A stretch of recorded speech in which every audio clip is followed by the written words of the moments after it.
This one is harder to write than the others, not because the philosophy is more complex. Because this one is personal in a way the other videos have not quite been. Every video on this channel has been pointing, in some way, at the people we become in response to the things that happen to us, the armor we build, the approval we chase, the fear we mistake for laziness, the timeline we measure ourselves against. But this video goes to the place those videos were all pointing toward without quite arriving at. It goes to the origin, to the specific people who shaped the specific wounds that produced the specific armor that you have spent the rest of your life maintaining. It goes to your parents, or the people who raised you, or the people who are supposed to and were not there. And it asks a question that is the most difficult question available to a human adult. Not did they hurt me, but do I understand what they gave me well enough to stop passing it on? Because here is the thing that nobody says clearly enough when this conversation happens. The wounds your parents gave you were almost never given with malice, almost never given deliberately, almost never given by people who looked at their child and decided to cause harm. They were given by people who were themselves wounded, who received from their parents a specific inheritance of unprocessed pain, of unexamined belief, of love that was itself shaped by limitation and fear and the specific ways that their own early environments had taught them what love was and was not, what was allowed and what was not, what a child needed and what was too much to give.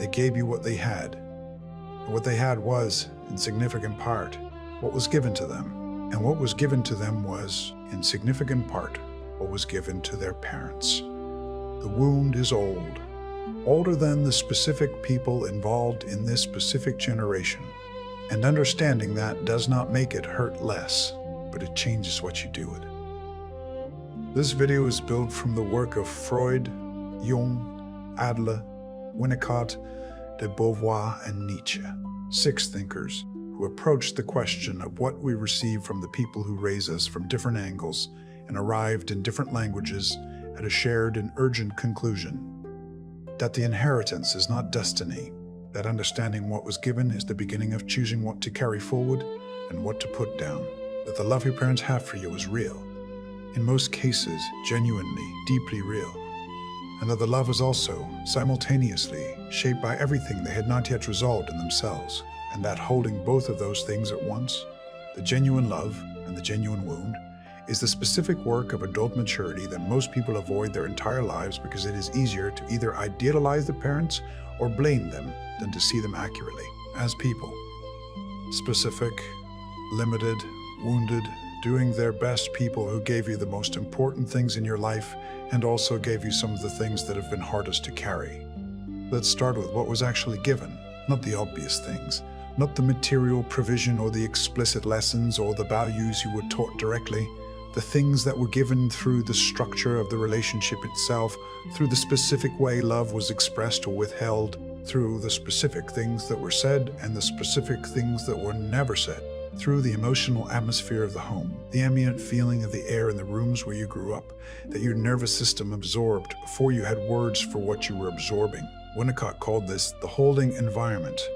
The specific emotional and relational texture of the early caregiving relationship that either provides or fails to provide the conditions in which a true self can develop safely when the holding environment is good enough. Not perfect, not endlessly attentive, but sufficiently responsive and sufficiently consistent. The child develops a fundamental trust in the world and in their own experience of it, a basic sense that their feelings are real, that their needs are legitimate, that expressing themselves authentically is safe enough to do when the holding environment is not good enough, when it is inconsistent, when the caregiver's own needs consistently override the child's, when the emotional atmosphere is one of anxiety or anger or emotional unavailability or conditional love that arrives only when certain behaviors are performed. The child begins the specific developmental process that we spent the defense mechanism video describing. A construction of the self that is adapted to the actual environment, rather than the self that would emerge if the environment were more supportive. And that constructed self, the false self in Winnicott's terms, is the inheritance, not a personality, a response to a specific environment, a wound wearing the costume of a character trait. Think about the specific emotional atmosphere of the home you grew up in, not the events. The atmosphere. Was it safe to be sad there? Was it safe to be angry? Was it safe to need something? Was it safe to not know? Was it safe to fail? Was it safe to be uncertain, or confused, or overwhelmed? Was it safe to take up space? Was it safe to want things for yourself? There's specific answers to those questions, and the answers are almost never all yes or all no. They are specific, nuanced. This feeling was safe, but that one was not, are the map of what was given. The feelings that were safe are the ones you have access to as an adult. The feelings that were not safe are the ones in the shadow, the ones that surface in the disproportionate reactions, in the specific relationship patterns, in the inexplicable resistances, and the recurring difficulties that do not seem to respond to understanding or intention. The feelings that had no safe place to land in the original environment went somewhere. They did not disappear. They became part of the inheritance, part of the specific equipment you brought into your adult life for navigating situations that have nothing to do with the original environment, but that your nervous system is still reading through the original map. Freud was the first person to name this mechanism with clinical precision. He called it transference, the unconscious redirection of feelings, expectations, and relational patterns from the original relationship, the parent, onto subsequent relationships and situations that activate similar emotional territory. The person who grew up with a critical parent who withheld approval does not simply stop needing approval when they leave the home. They bring the approval need into every relationship, in every professional context, in every creative endeavor for the rest of their life, unless something interrupts the pattern. Not because they are weak or damaged, because the nervous system learned what to expect from the most important relationship available to it in its most formative period, and it keeps applying that learning as a prediction model in every subsequent context that resembles the original. The boss, who reminds you of your father, produces the specific anxiety of the child who could not please the father, regardless of whether the boss is actually critical. The partner who goes quiet produces the specific terror of the child whose parent's silence meant danger, regardless of whether the partner's silence means anything at all. The creative work that risks exposure produces the specific shame of the child who was told their expression was too much or not enough, regardless of whether the current audience holds any of the original judgment. Transference is the wound traveling through time. The specific emotional inheritance showing up in the present wearing contemporary clothing. And the fact that it feels present and real and absolutely about the current situation is not evidence that it is about the current situation. It is evidence of how thoroughly and invisibly the original learning has been integrated into the operating system. Adler saw the mechanism from a slightly different angle. This is in some ways even more useful for understanding the specific inheritance of the parent-child relationship. He wrote about what he called the family constellation, the specific structure of the family, the birth order, the roles that were assigned or developed, the specific way each child positioned themselves within the family's emotional economy in response to the specific dynamics of that family.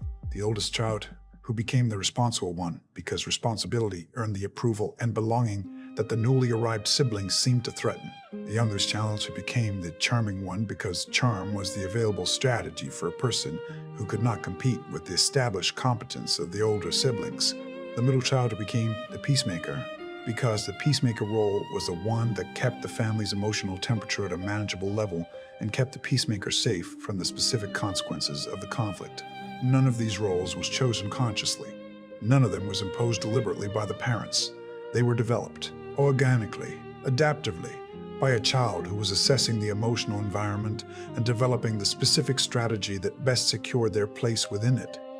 And they were reinforced over years of practice into the adult personality. The responsible oldest child becomes the adult who cannot delegate, cannot rest, cannot stop performing competence long enough to discover whether they are okay without it. The charming youngest becomes the adult who uses charm as the primary relational currency and has limited access to the more vulnerable, authentic connection that the charm was developed to avoid needing. The peacemaking middle becomes the adult who suppresses their own needs and opinions in every conflict, rather than face the specific anxiety that conflict activates, the anxiety that was originally about the stability of the family, and that is now, in adult relationships, about something much less catastrophically threatening, but that the nervous system is still treating as if the original stakes were present. The role is the wound wearing the costume of personality. Jung's contribution to this question is the one that is most difficult to hear and most important to understand. He wrote about what he called the parental imago, not the actual parents, but the internal image of the parents that the child constructs from their experience of the actual parents, and that becomes a foundational structure of the psyche, the internal mother and the internal father, the specific representation of the caregiving relationship that the child builds and carries, that shapes the expectations they bring to every relationship, that activates similar emotional territory, and that, most importantly, shapes the specific relationship they have with themselves. The way you speak to yourself in your most difficult moments is not random. It is the voice of the internal parental imago, the specific tone of the internal critic, harsh or gentle, punishing or forgiving, conditional or unconditional, is the tone that was modeled in the original relationship. The child who is spoken to harshly in moments of failure grows up with a harsh internal voice in moments of their own failure. The child who is met with patience and gentleness in moments of difficulty grows up with a gentler internal relationship with their own difficulty. This is not determinism. The internal voice can change, but it changes slowly and through specific work, not through deciding to speak more kindly to yourself without understanding where the unkind voice came from. Jung also wrote about the shadow inheritance, the specific aspects of the parent that were never integrated, never acknowledged, never brought into conscious awareness, that get transmitted to the child not through what the parent said or did deliberately, but through what they carried unconsciously. The parent who never processed their own grief transmits to the child a specific relationship with grief that is shaped by the parent's avoidance of it. The parent who never examined their own anger transmits to the child a specific confusion about anger, about whether it is safe, whether it is acceptable, what it means about a person and feels it, that mirrors the parent's own unresolved relationship with it. The parent who carried shame that was never named transmits to the child a specific sensitivity to shame that the child inherits without ever being told explicitly what it is about. The unconscious content passes through the relationship without words, through the emotional atmosphere, through the specific way certain topics were handled or avoided, through the things that were never said and the feelings that were never named.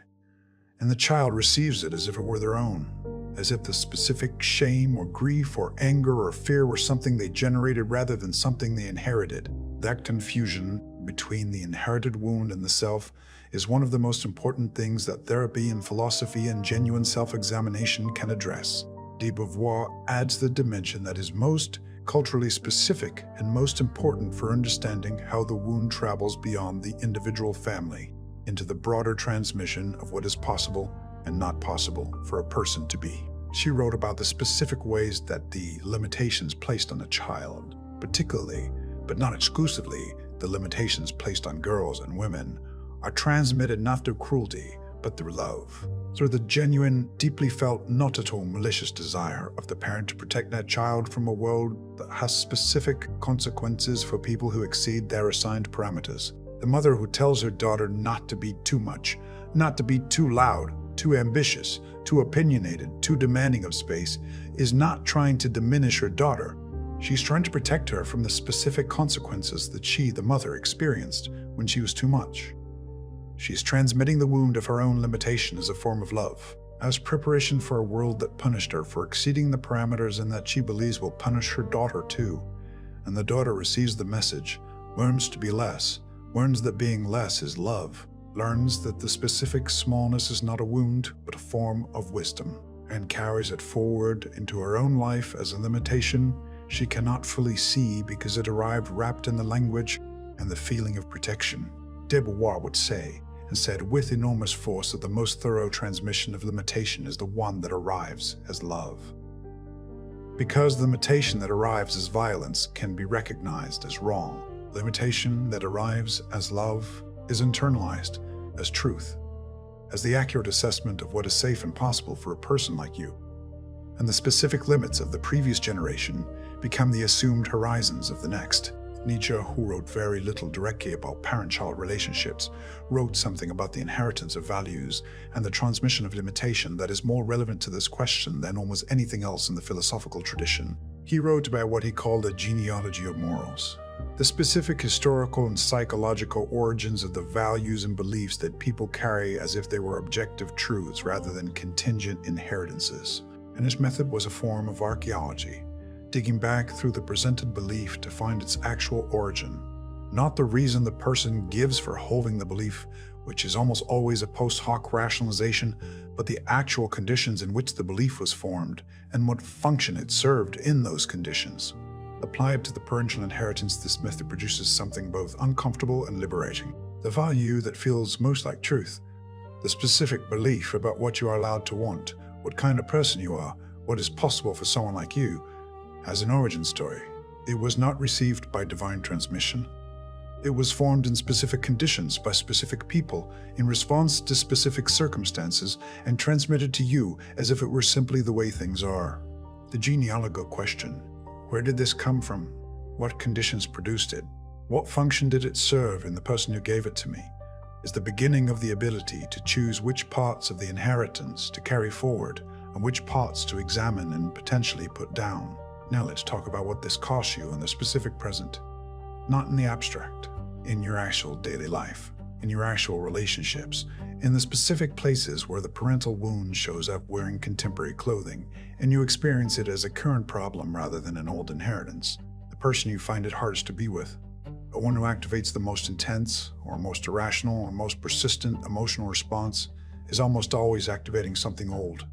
Not always. Genuinely difficult people exist, and genuinely difficult situations are genuinely difficult, but the specific intensity that feels disproportionate to the current situation, the specific reactivity that keeps recurring in the same emotional territory regardless of how many different people you encounter there, the specific pattern that follows you from relationship to relationship and context to context, and that you have begun to suspect might be about something more than the current situation.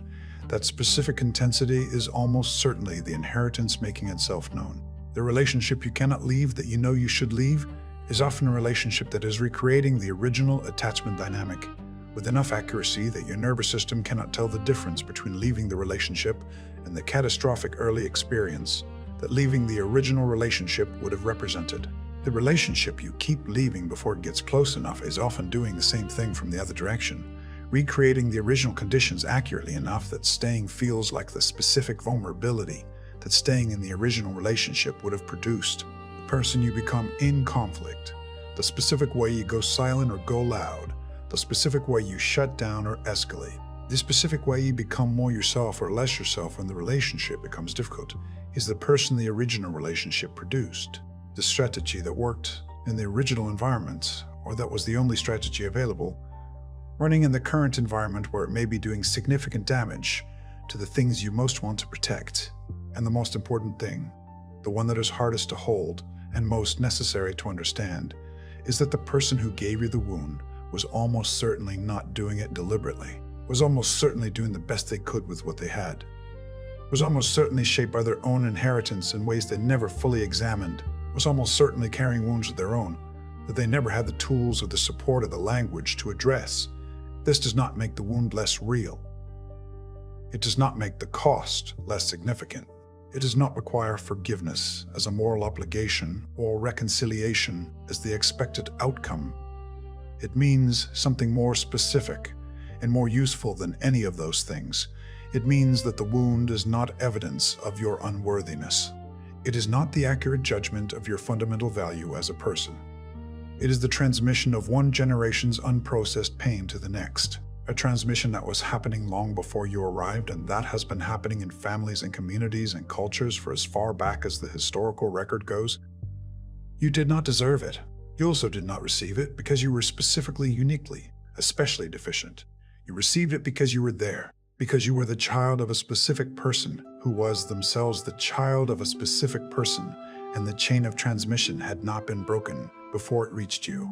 And here is the question that all of this, Freud's transference, Adler's family constellation, Jung's parental imago and shadow inheritance, Winnicott's holding environment and false self, Beauvoir's love-wrapped limitation, Nietzsche's genealogy of values is pointing toward what do you do with it now?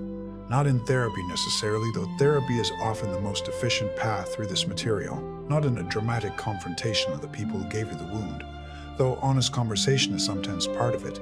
In your actual daily life, in the specific moments where the inheritance shows up and you can feel the difference between the current situation and the old pattern it is activating.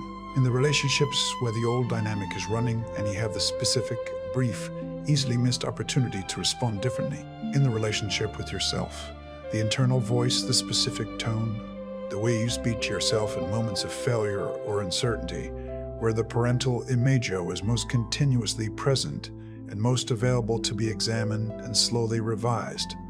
The work is not dramatic. It is not a single confrontation or a single insight or a single moment of forgiveness that resolves everything. It is the daily, incremental, unglamorous practice of noticing when the old pattern is running, of asking, in the specific moment before the automatic response fully deploys, whether this response is about the current situation or the original one, whether the intensity is proportionate to what is actually present or to something that is no longer present, but that the nervous system is still treating as current, whether the specific limitation you are about to impose on yourself, the specific shrinking, the specific silencing, the specific withdrawal from what you actually want, is a genuine assessment of the current situation or the inheritance running as if the original conditions were still present, and then making a different choice.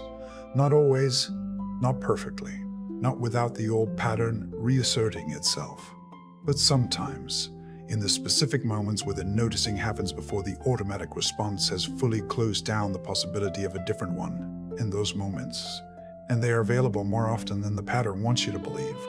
You can choose something that the person who gave you the wound never chose. You can choose to stay present when the inheritance says withdraw. You can choose to express the feeling when the inheritance says suppress it. You can choose to take up the space when the inheritance says make yourself small. You can choose to receive the love when the inheritance says it is not safe to trust it. Not because the inheritance was wrong about the original environment.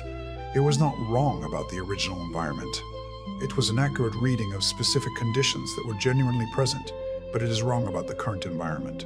And the daily practice of correcting that wrong, of updating the prediction model with new information from the actual present, is the specific work of not passing the wound to the next generation, of being the person in the chain who breaks it. Not because you are stronger, or better, or more evolved than the people who gave it to you, but because you have something they did not have. You have the language, you have the philosophy, you have the specific, examined, conscious awareness that the wound is a wound and not a truth, that the inheritance is an inheritance and not a destiny, that the love was real and the limitation was real, and both of those things can be true simultaneously, and that understanding both of them with equal clarity, neither idealizing the parents nor reducing them to the sum of what they failed to give, is the beginning of the only freedom that is genuinely available in response to the inheritance. Not the freedom from having been shaped by it. That freedom does not exist, but the freedom to shape what comes next in yourself. And if you have children or will have children or influence children in any way, in them. So here's what I'm asking you to do. Not in years, not after you have processed everything this video has offered. This week, I want you to identify one specific pattern in your current life, one recurring difficulty, one relationship dynamic that keeps repeating, one specific limitation you keep imposing on yourself, and ask one question about it. Not where it is coming from in some grand archaeological sense. One question. Was this safe in the home I grew up in? The feeling this pattern is managing, the need this pattern is protecting, the vulnerability this pattern is armoring against.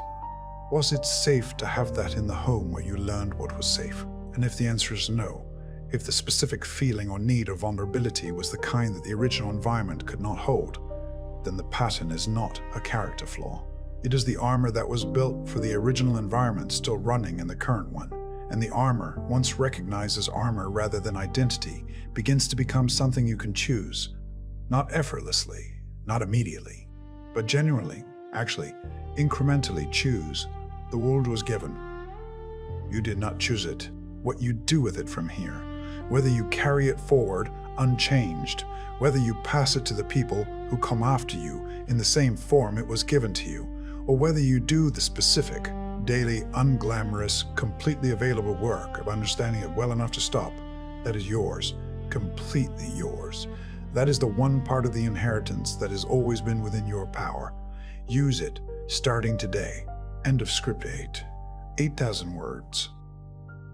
There is something that happens when you start to see the inheritance clearly that nobody warns you about. It is not relief, not at first. It is grief, a specific, quiet, disorienting grief that does not have a clean object. Not grief for what was done to you exactly. Not anger at the specific people involved.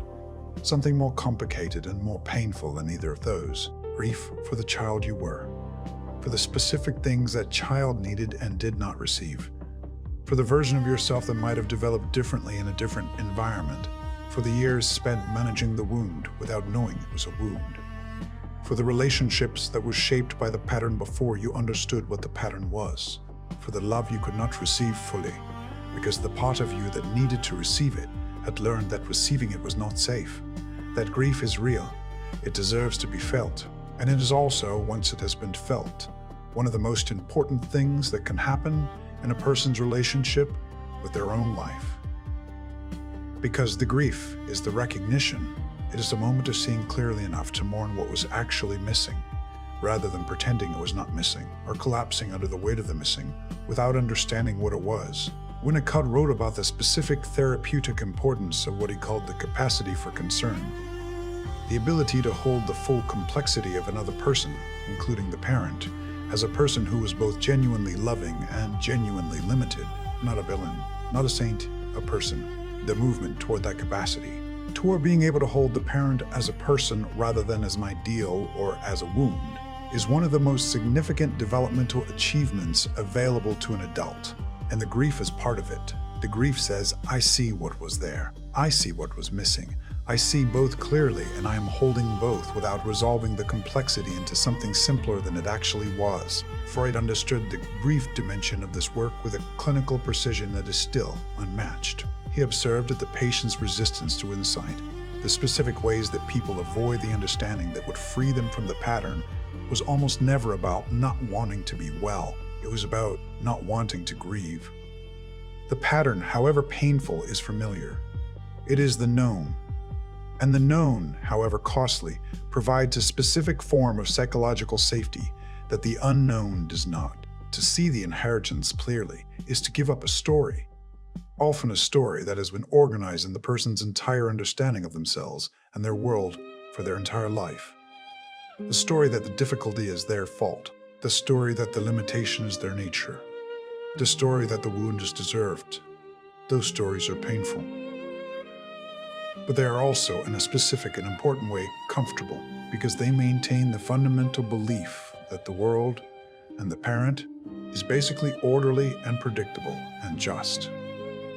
That if you received less than you needed, there must have been a reason, that the inadequacy must have been yours.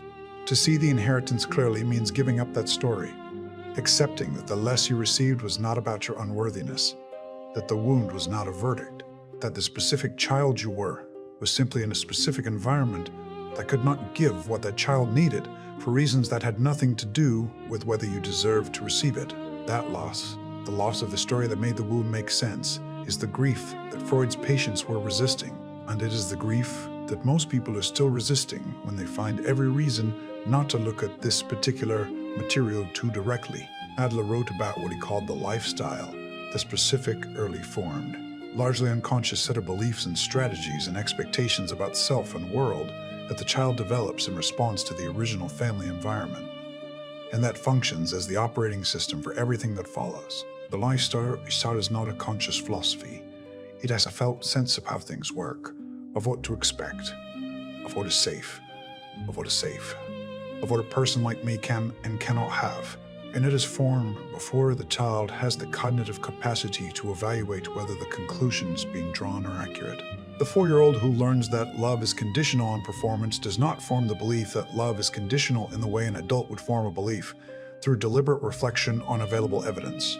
The belief is formed directly in the body, in the nervous system, in the emotional tissue of the developing self, as a fact about the world, as accurate a fact as the fact that fire burns or that falling hurts, and it operates with the same authority as those physical facts for decades afterward.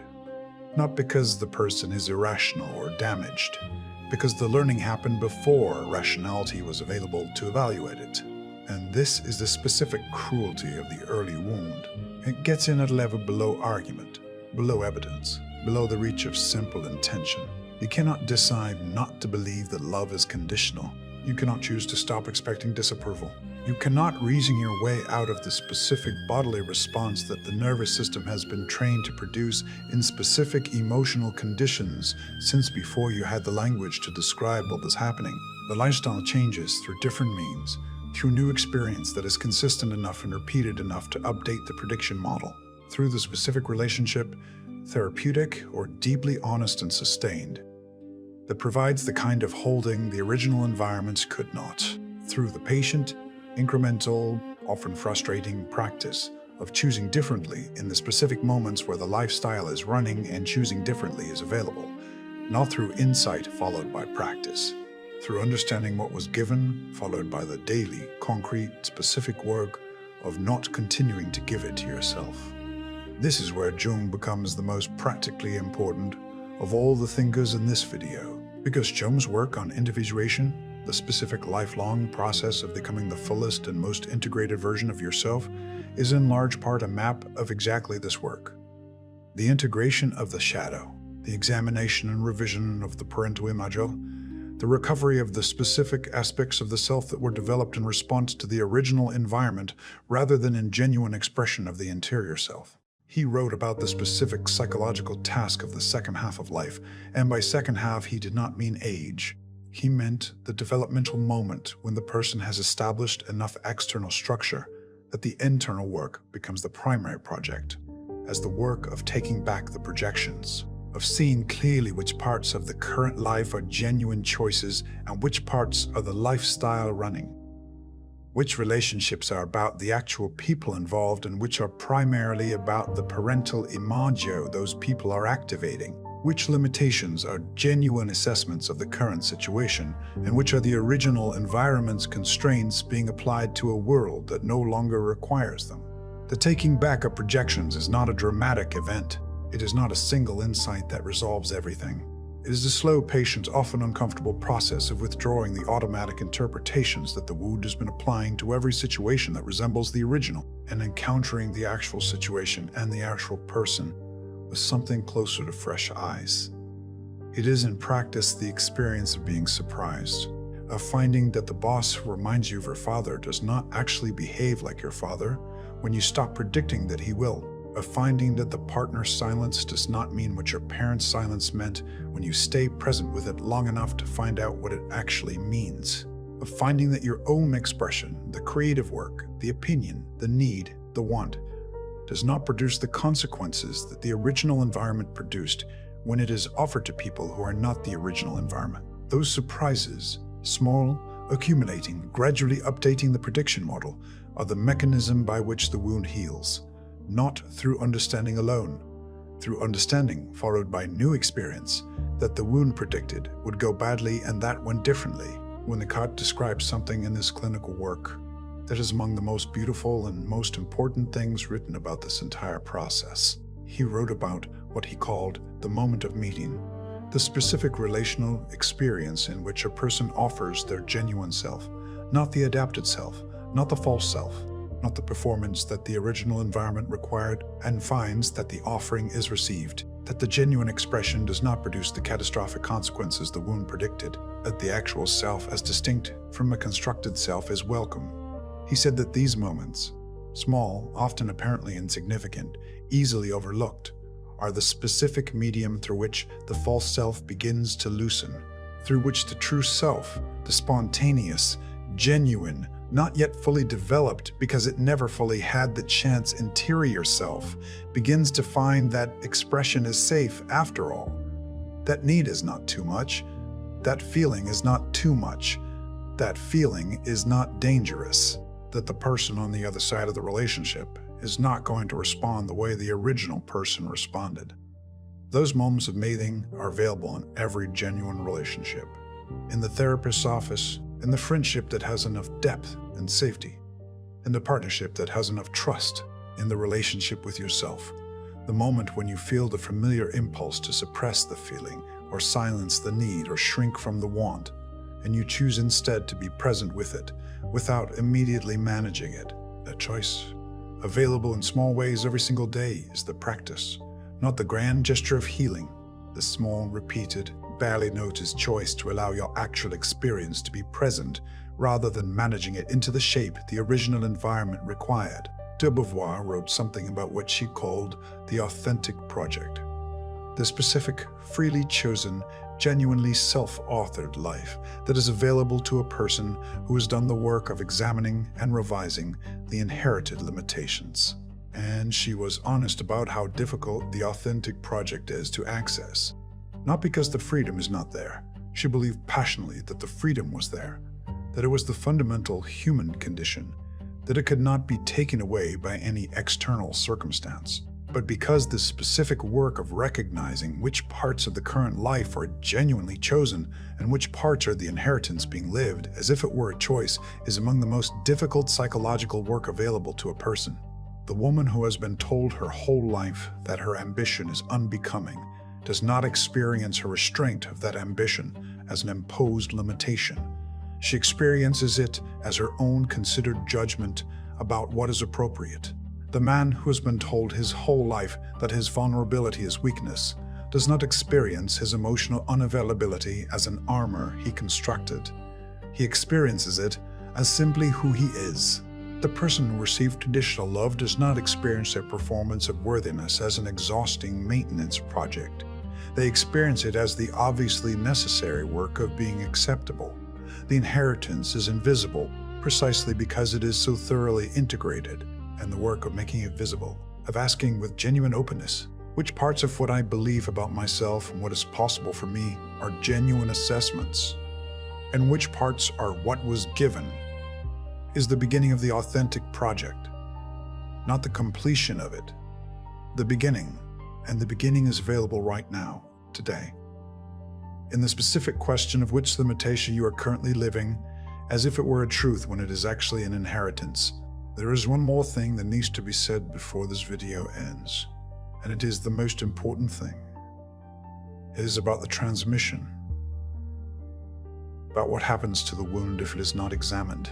Freud wrote about the specific mechanism by which unprocessed parental material is transmitted to the next generation, not through what is said, but through what is enacted, through the emotional atmosphere, through the specific way the parent responds to the child's needs and feelings, through what is modeled rather than taught. The parent who has not processed their own grief responds to the child's grief in a way that teaches the child what to do with grief. The parent who has not examined their own anger responds to the child's anger in a way that teaches the child what anger is and whether it is safe. The parent who received conditional love has a specific, barely conscious, entirely unintentional response to the child that teaches the child whether love is conditional, not through saying these things, through the thousand small daily interactions in which the unprocessed material shapes the response before conscious intention has a chance to intervene. The wound is transmitted in the gap between the parent's intention and the parent's actual response, in the space where the unexamined inheritance runs faster than the conscious will. And the only thing that closes that gap, the only thing that interrupts the transmission, is the specific work of making the inheritance conscious, of understanding clearly enough what was given that you can see when it is about to be given again. In the moment when your child expresses the feeling that your original environment could not hold, in the moment when your partner makes the specific bid for connection that your wound has been trained to deflect, in the moment when the person you are with needs the specific thing from you that you are never given and that you have therefore never fully learned to give, in that moment, the brief, easily missed, entirely available moment before the old pattern closes down the possibility of a different response. The work becomes the most concrete and the most urgent thing in your life. Because in that moment you are not just responding to the current situation, you are deciding whether the chain continues. You did not choose the wound, you did not choose the family, you did not choose the specific environment that produced the specific inheritance that you have been carrying and managing and being shaped by, since before you had the language to understand any of it. None of that was your choice. What happens next is the specific work of understanding what was given, of sitting with the grief of it, of seeing the parent as a person who is also carrying something they did not choose, of making the inheritance conscious enough that it can no longer run completely below the level of your awareness, is difficult. It takes more than one insight.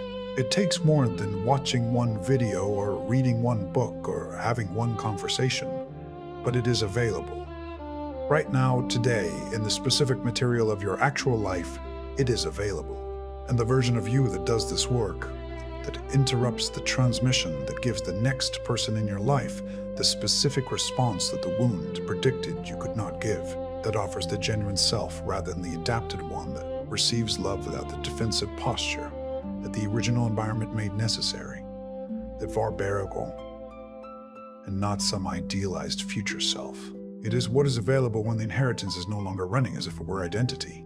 When the wound is recognized as a wound rather than as a truth about who you are and what you deserve, and what is possible for someone like you. You are not the sum of what was given to you. You are also everything that becomes available when you understand clearly what was given. That understanding is the beginning. The beginning is today. Start. Here's the specific thing I'm asking you to do this week, not the whole excavation, not the complete examination of everything that was given, and everything that it costs, and everything that needs to change. One thing, I want you to identify the specific voice in your head that sounds most like criticism. The one that shows up when you fail at something or fall short of something or want something you feel you should not want. Listen to its tone, not what it says. What it says is less important than how it says it. Whether it is harsh or gentle, whether it is patient or contemptuous, whether it gives you room to be human, or whether it holds you to a standard that no human could consistently meet. That voice is the parental Imago. It is the specific tone of the original relationship, internalized and running continuously in the most private part of your psychology. And once you can hear it clearly, once you can recognize it as the inherited voice rather than your own honest self-assessment, you have something you did not have before. You have the ability to notice when it is speaking and to ask whether what it is saying is the accurate assessment of the current situation or the old wound measuring you against a standard that was never designed to help you grow. That one question, asked consistently in the specific moments when the critical voice is loudest, is the beginning of the revision. The beginning of a different relationship with yourself. And the different relationship with yourself is the beginning of everything else. The different relationship with the people you love. The different transmission to the people who come after you. The chain breaks where the consciousness begins. Yours can begin today. Because here is what the philosophers in this video understood that the culture around this topic often gets wrong. The work of examining the parental inheritance is not an act of blame. It is not a trial. It is not the construction of a case against specific people who loved you. It is an act of archaeology, of going back through the layers of what was given. The genuine love and the genuine limitation, the deliberate teaching and the unconscious transmission. The things that were said, and the things that were felt, and the things that were never named but that shaped you more thoroughly than anything that was said directly. And understanding what you are carrying, not so that you can put it all down. Some of what was given is worth carrying. Some of the inheritance is the deepest, most valuable, most genuinely yours thing in your life. The specific strengths that came from the specific challenges, the specific depths that came from having had to develop them, the specific capacities that the people who did not have your particular inheritance do not have. You are not separating the good inheritance from the bad and accepting one while rejecting the other. You are understanding the whole inheritance clearly enough to choose consciously what to carry forward, rather than having the choice made for you by what is running below the level of awareness. Freud's transference made visible, Adler's lifestyle examined, Jung's parental Imago brought into consciousness, Winnicott's false self recognized as false, Beauvoir's inherited limitation distinguished from genuine assessment, Nietzsche's genealogy applied to the specific values that feel most like truth and that may be most thoroughly inherited. This is the work. It is available to you. Not all of it at once, not perfectly, not without the grief and the resistance and the specific discomfort of seeing clearly something that was more comfortable when it was invisible, but genuinely, actually, concretely available. Starting with the one question I asked you to ask this week, starting today. Starting with the voice, because the voice is where the inheritance lives most continuously and where you have the most access to it and where the revision begins. Listen to it, recognize it, ask whether it is yours, and then slowly, imperfectly, incrementally, with the full knowledge that the pattern will reassert itself and that the work continues, begin to answer it differently. That is the whole instruction. That is everything. Begin. One more thing. For the people watching this who had parents that were not just limited, but genuinely harmful, who received not just the unconscious transmission of unprocessed pain, but deliberate cruelty or abandonment or neglect that went far beyond ordinary imperfect caregiving, this video is how the complexity of the ordinary inheritance, the wound given by people who loved you and were also limited. But for some watching, the inheritance was more severe, the harm more conscious, the damage more extensive. Everything in this video applies to you. The mechanism is the same even when the severity is different. The transference, the same even when what is being transferred is more traumatic. The lifestyle the same even when what shaped it was more extreme. The parental imago the same even when the parent it represents was more definitively unsafe. The work of making the inheritance conscious, of distinguishing the wound from the truth, of choosing what comes next. That is the same work, and in some ways more urgent for you, because the deepest wound has the most comprehensive effect. It shapes the most territory. As the master vendor, when the question is asked, what in my current life is the old inheritance running as if it were the current truth? That question is yours, and the answer, however large the territory it covers, is not a verdict about you. It is a map of what was given, and a map tells you not just where you have been, it tells you where you can go. Start today.